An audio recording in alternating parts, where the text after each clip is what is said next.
Hello friends, इस video में हम उन प्रमुख टेस्टों का जिक्र करेंगे जो कि प्रेगनेंसी के दौरान करवाए जाते हैं और उस टेस्ट की क्या इम्पोर्टेंस है वो भी हम समझ पाएंगे। तो इस टेस्ट में जो पहला टेस्ट है जिसे प्रेगनेंसी टेस्ट कहते हैं, यह यूरिन से होता है और यह टेस्ट आपको बताता है कि आप में प्रेगनेंसी है या नहीं है। अगर आपका प्रेगनेंसी टेस्ट पॉजिटिव होता है जो बताता है कि आप प्रेग्नेंट नहीं हैं, और यदि आपका प्रेगनेंसी टेस्ट नेगेटिव है, इसका अर्थ है कि आप प्रेग्नेंट नहीं है।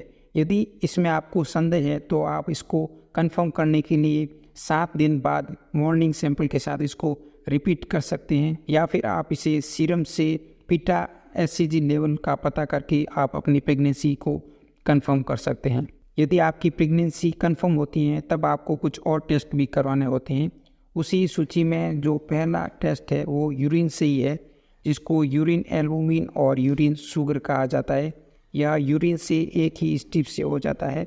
अगर आप में यूरिन एल्बुमिन टेस्ट पॉजिटिव होता है तब आपको किडनी की प्रॉब्लम हो सकती है या यूरिन इन्फेक्शन हो सकता है। उस समय आपको यूरिन कंप्लीट टेस्ट और क्रिएटिनिन टेस्ट जरूर करवाना चाहिए जो कि इसको कंफर्म करेगा। और दूसरा टेस्ट है यूरिन शुगर, जो कि डायबिटीज़ को कंफर्म करता है। यदि आपका यूरिन शुगर लेवल पॉजिटिव आ जाता है तब आपको इसको कंफर्म करने के लिए ब्लड शुगर टेस्ट करवाना चाहिए। और अगर आपका ब्लड शुगर लेवल हाई आता है तब आपको प्रेगनेंसी के दौरान गेस्टेशनल डायबिटीज़ का पता लगाने के लिए फर्स्ट विजिट में 15 ग्राम ग्लूकोज के साथ एक टेस्ट करवाने को कहा जाता है, जिसे 50 ग्राम OGTT टेस्ट कहा जाता है। इसी के साथ 24वें और 28वें वीक की प्रेगनेंसी में 100 ग्राम OGTT टेस्ट करवाना होता है। तो यह टेस्ट कंफर्म करता है कि आप में डायबिटीज़ का खतरा है या नहीं है। इसके बाद एक और इम्पोर्टेंट टेस्ट है जो कि प्रेगनेंसी के दौरान रेगुलर इंटरवल पर करवाना होता है, वो है हीमोग्लोबिन। प्रेगनेंसी के दौरान हीमोग्लोबिन कम होता है तो इसको रेगुलर मॉनिटर करने के लिए बार बार करवाने को कहा जाता है। अगर आपका हीमोग्लोबिन लेवल कम है तब आपको एक और टेस्ट करवाना पड़ सकता है, वो है CBC, जो कि एनीमिया के प्रकार को पता लगाने के लिए एनीमिया को ट्रीट करने में काफ़ी हेल्पफुल रहता है। यदि आपका हीमोग्लोबिन लेवल कम होता है तब आपको एक और टेस्ट की सलाह दी जाती है जिसे ब्लड ग्रुप टेस्ट कहा जाता है।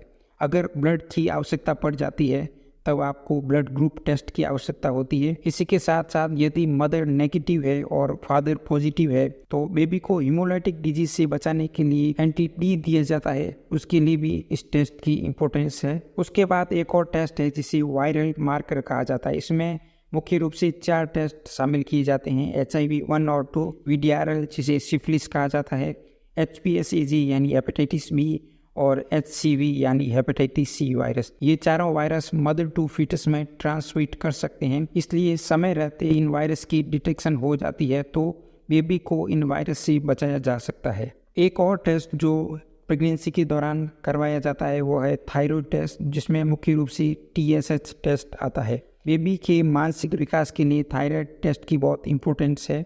अगर इसका लेवल कम या अधिक होता है तब आपको पूरा थायराइड प्रोफाइल करवाया जा सकता है, जिसमें T3, T4 और फ्री T4 टेस्ट को शामिल किया जाता है। इसके बाद एक और टेस्ट है जिसकी इम्पोर्टेंस तो काफ़ी है लेकिन हर जगह अवेलेबल नहीं होता है, और इस टेस्ट का नाम है टॉर्च टेस्ट, जो कि 4 टेस्टों का समूह होता है: टॉक्सोप्लाज्मोसिस रूबेला यानी मीजल्स, साइटोमेगालोवायरस और हर्पीज सिम्प्लेक्स। यह एक कैसेट से हो जाता है। ये जो चारों वायरस है वो बच्चे के मिसकैरेज, स्टिल बर्थ और बर्थ डिफेक्ट के लिए जिम्मेवार होता है। तो अगर समय रहते इन टेस्टों से इनका डिटेक्शन हो जाता है तो बच्चे की इलाज में काफ़ी हेल्पफुल रहता है। इसके बाद अंतिम टेस्ट है वो है सोनोग्राफी।